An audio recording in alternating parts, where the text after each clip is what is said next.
اللہ کے رسول کو جب پتا چلا کہ اس عورت کو خالد ابن ولید نے پتھر مارا اور پتھر مارتے ہوئے اس کے خون کے چھینٹے خالد کے کپڑوں پہ پڑ گئے، تو اس میں عورت کا کیا قصور تھا بیچاری کا؟ وہ تو بندی تھی، وہ تو گری تھی، سر سے خون کا فوارہ نکلا، وہ کسی کے بھی کپڑوں پہ جا سکتا تھا، اس میں اس عورت کا کیا قصور ہے؟ خالد نے اس عورت کو یہ گالی کیوں دی؟ مر جا،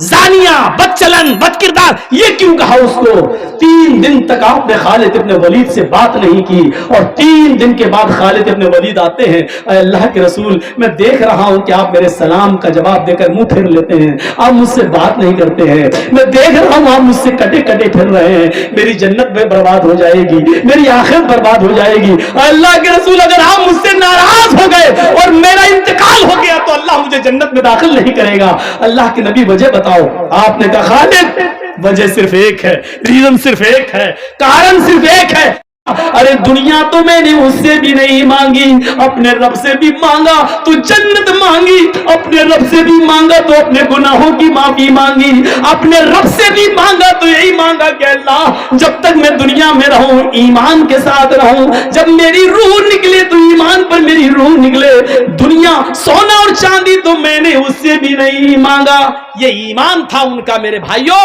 ایک ہمارا ایمان ہے۔ اللہ کے نبی نے اس عورت کے اس بچے کو جو ناجائز بچہ تھا اس بچے کو اپنی گود میں لے لیا اور کہا جاؤ اس عورت کو مار ڈالو، پتھروں سے مار مار کے ہلاک کر دو، بچہ پیدا ہو گیا۔ اللہ کی قدرت دیکھو، جیسے ہی اس عورت کو موڑا گیا، لے جایا جانے لگا، بچہ رونے لگا، اس عورت نے پلٹ کر دیکھا کہ میرا بچہ رو رہا ہے، چیختی ہے اے اللہ کے نبی، ہر مرنے والے سے اس کی آخری آرزو پوچھی جاتی ہے، تمنا پوچھی جاتی ہے، کیا مجھ سے میری آخری تمنا نہیں پوچھی جائے گی؟ ہاں پوچھی جائے گی، جس میدان میں تمہیں مارا جائے گا اسی میدان میں پوچھ لیا جائے گا۔ کہا اللہ کے رسول اگر اس میدان کی جگہ یہیں پر میری تمنا پوری کر دی جائے تو؟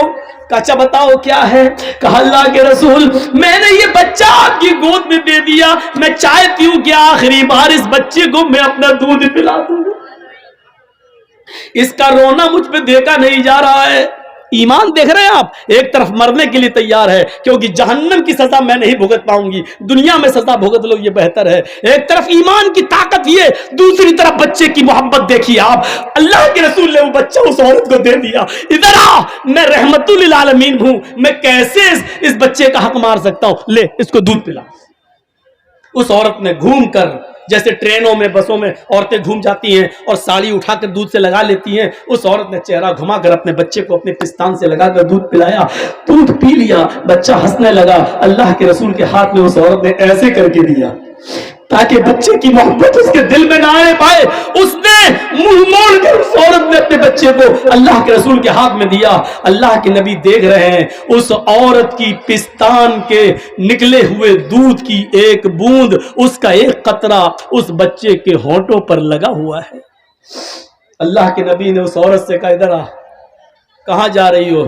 کہا سزا بھگتنے کے لیے، جو جرم میں نے کیا ہے اس کی سزا پانے کے لیے۔ اللہ کے نبی نے کہا اللہ نے مجھے رحمت للعالمین بنا کر بھیجا ہے، اس بچے کی غذا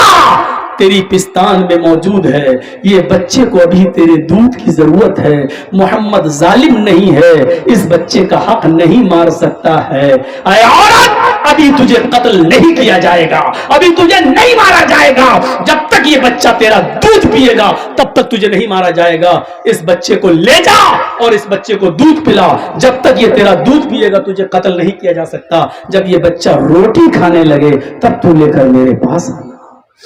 اللہ کے رسول نے پھر سزا ملتوی کر دی اور اس عورت کو بچہ لے کے جانا پڑا۔ جب بچہ روٹی کھانے لگا تو وہ عورت لے کے آتی ہے، کہتی ہے اللہ کے رسول لیجئے، اب تو روٹی بھی کھانے لگا۔ اللہ کے نبی کی نظروں میں آنکھوں میں آنسو آ جاتے ہیں اور کہتے ہیں کہ عورت اب تیرے لیے میرے پاس بھی کوئی راستہ نہیں ہے، سارے راستے بند ہو چکے ہیں، بچہ روٹی بھی کھانے لگا ہے، اس لیے اب یہ سزا کا وقت پورا ہے، اب تجھے قتل کیا جائے گا۔ آپ نے اس بچے کو ایک صحابی کے حوالے کیا، کون ہے جو اس بچے کو پالے گا؟ ایک صحابی نے ہاتھ اٹھایا، میں اے اللہ کے رسول اس بچے کو اپنے بچے کی طرح رکھوں گا،